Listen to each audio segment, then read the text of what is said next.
మహిళల వన్డే ప్రపంచ కప్లో భారత్ ఫైనల్కు దూసుకెళ్లింది. సెమీస్లో ఆస్ట్రేలియాపై టీమిండియా 5 వికెట్ల తేడాతో విజయం సాధించింది. మొదట బ్యాటింగ్ చేసిన ఆసీస్ 49.5 ఓవర్లలో 338 పరుగులకు ఆలౌట్ అయింది.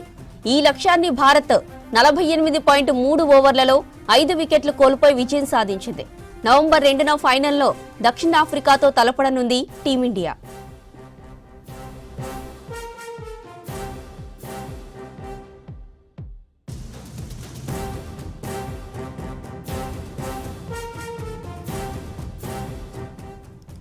మహిళల వన్డే ప్రపంచ కప్లో భారత్ ఫైనల్కు దూసుకెళ్లింది. సెమీస్లో ఆస్ట్రేలియాపై టీమిండియా 5 వికెట్ల తేడాతో విజయం సాధించింది. మొదట బ్యాటింగ్ చేసిన ఆసీస్ 49.5 ఓవర్లలో 338 పరుగులకు ఆలౌట్ అయింది. ఈ లక్ష్యాన్ని భారత్ 48.3 ఓవర్లలో 5 వికెట్లు కోల్పోయి విజయం సాధించింది. ఇక నవంబర్ 2న ఫైనల్లో దక్షిణాఫ్రికాతో తలపడనుంది టీమిండియా.